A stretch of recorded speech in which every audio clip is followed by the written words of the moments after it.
नमस्कार मित्रों कई बार ऐसा होता है कि एक कोई भी कृति जो है इतनी ज़्यादा प्रभावी हो जाती है, इतनी ज़्यादा स्थापित हो जाती है, लोकप्रिय हो जाती है कि उसके रचयिता के बारे में बहुत ज़्यादा चर्चा होनी ही बंद हो जाती है।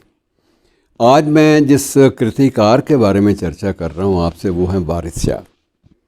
वारिस शाह अपने आप में एक ऐसे दिव्य कृतिकार थे जिन्हें आज भी एक सूफ़ी के रूप में बाकायदा सम्मान दिया जाता है, और यदि अपनी भाषा में कहें, वहाँ की भाषा में बात ना करें, तो सीधी सी बात यह है कि उनको पूजा भी जाता है। मुझे लगभग 2 दशक पहले इनकी मज़ार पर जाने का अवसर मिला, और जो मज़ार है जो वर्तमान पाकिस्तान में है, वहाँ पर चारों तरफ दरख्तों के साथ मज़ार के भीतर, मज़ार के बाहर लाल रुमाल बंधे हुए या धागे बंधे हुए भरमार थी उनकी। पूछा गया कि वहाँ के मुख्य जो अधिष्ठाता था, जो मुख्य पुजारी था या जो मुख्य सेवादार था, उससे पूछा गया कि ये सब क्या है। कहता, साहब यहाँ लोग मन्नतें मानने आते हैं और मन्नतें पूरी होने के बाद उन मन्नतों को खोलने भी आते हैं। ये धागों को खोला भी जाता है और खोलते वही हैं जिनकी मन्नत पूरी हो जाती है। और यहाँ कोई भी धागा या कोई भी रुमाल या कोई भी वस्तु जो मन्नत की दृष्टि से बांधी गई हो, आज तक ज़्यादा टिकी नहीं, क्योंकि सबकी मन्नतें पूरी हो जाती हैं, मुरादें पूरी हो जाती हैं, उसके बाद चले जाते हैं।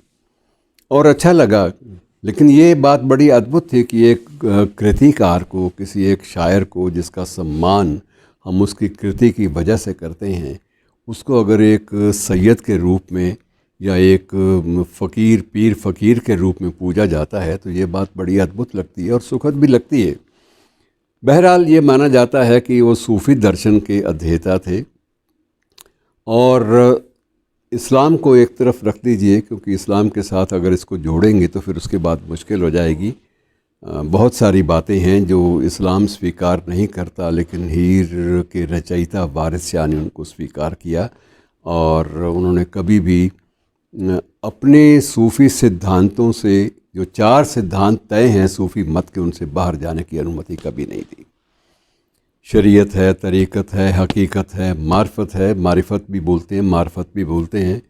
तो ये चारों जो श्रेणियाँ जिनका पालन हमारे हिंदी काव्य में, हिंदी कविता में जायसी ने भी किया था पद्मावत की रचना करते हुए, वैसे ही वारिस शाह ने भी अपनी कृतियों और अपने जीवन दर्शन, उसमें बाकायदा उन्हीं चारों सोपानों का ज़िक्र किया जिनसे गुज़र कर ही कोई व्यक्ति उस नूर तक पहुंच पाता है। लेकिन दूसरे क्षण थोड़ी सी ये भी बात लगी कि जब जिस समारोह में मैं गया था, वो उस समारोह में जो मुख्य, जो वहाँ का जो सेवादार था, उसने एक बात कही जो बड़ी रुचिकर थी कि मित्रों, ये भी एक अजब त्रासदी है कि हम लोग यहाँ पर आते हैं, खुशियाँ मनाते हैं, साल में 2 बार उर्स होता है, कव्वालियाँ गाई जाती हैं, और न जाने कितने ही लंगर भी चलते हैं, कितने प्रसाद बांटे जाते हैं, कितना कुछ होता है, कितनी चादरें चढ़ाई जाती हैं, इसका कोई भी हिसाब किताब रखना मुमकिन ही नहीं होता। लोग दूर दूर से इनके लिए वो लेकर आते हैं फूलों की चादरें, रेशम की चादरें, कढ़ाई वाली चादरें, क्रोशिया वाली चादरें, अलग अलग रूप से, अलग अलग रूप में आंचलिक संस्कृति की कोई भी प्रस्तुति जो है उसको यहाँ लाकर माथा टेकते हैं। लेकिन कोई भी व्यक्ति ये नहीं चाहता कि उसकी बेटी हीर बने या उसका बेटा रांझा बने। ये एक अजीब विसंगति है कि हम कोई भी उन जिन बातों को हम लोग अपनी ज़िंदगी में धारण नहीं कर सकते, जिन बातों को अपने जीवन का, सहज जीवन का हिस्सा नहीं मान सकते, उन्हीं चीज़ों को लेकर हम लोग एक दर्शन की, एक फ़िलॉसफ़ी की, एक सूफ़ी सिद्धांत की विवेचना करते हैं। तो ये एक प्रकार से ये हीर वारिस शाह जो है वारस शाह वाला हीर या हीर वाला वारस शाह, कुछ भी आप कह सकते हैं, ये उसकी सबसे बड़ी महानता है कि जो उसने दिया वह अमर हो गया। और सबसे बड़ी बात मित्रों ये है कि इसको सब ने गाया। गाने वालों में आबिदा भी है, गुलाम अली भी है, जगजीत सिंह हैं, आशा सिंह मस्ताना हैं, इवन लता मंगेशकर ने भी हीर को गाया अपने ढंग से, अपनी शैली में। रूना लैला हैं, जिसने भी गाया। कहा यह जाता है कि किसी भी अच्छे गायक के लिए गायकी में अपना स्थान बनाना तभी संभव हो पाता है जब वो हीर को गा लेता है। इसका कारण है, एक तो इस काव्य में, हीर में जो जीवन के जो सिद्धांत हैं उनको बड़े सहज ढंग से, बड़ी लोक संस्कृति के माध्यम से बयान कर दिया गया है। और दूसरा, जैसे अब ये वारस शाह ना आदतां जांदियां ने, चाहे कटिए पोरियां पोरियां, तो ऐसी जो बहुत सारी जो कहावतें जो सहज भाव से कही जाती हैं बोलचाल की भाषा में, वो इसकी काव्य पंक्तियों में भी बाकायदा चर्चित रहती हैं। और यही बात थी कि जिसने अमृता प्रीतम जैसी महान कवयित्री को भी ये नज़्म लिखने पर मजबूर किया था कि अज आखा वारस शाह नूं कि तो कबरां विचों बोल, अज उस किताबे इश्क दा कोई अगला वर्का फूल, एक रोई सी धी पंजाब दी तू लिख लिख मारे वैण, अज लखां धीआं रोंदियां तैनूं वारस शाह नूं कहन।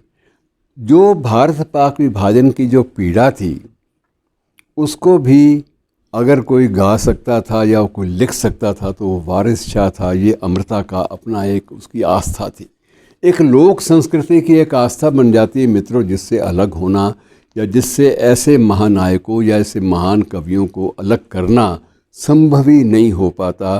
तो वारिस शाह एक ऐसे शायर थे जिनको इस समूचे पंजाब, चाहे वो पाकिस्तानी पंजाब है चाहे वो भारतीय पंजाब है, इस समूचे पंजाब की संस्कृति से अलग करना असंभव लगता है कि उसको इससे बाहर रहकर देखा नहीं जा सकता। और अगर इस खित्ते की, इस क्षेत्र की संस्कृति को समझना है, लोक संस्कृति को समझना है, तो वारिस शाह के बिना उसको समझा नहीं जा सकता। तो दोनों एक दूसरे के पूरक, कम्प्लीमेंट्री हो जाते हैं और इनको बाकायदा अलग अलग ढंग से बयान किया जाता है। इसमें खलनायक भी हैं, इसमें कैदों नामक एक खलनायक भी है पूरे के पूरे कथानक में। और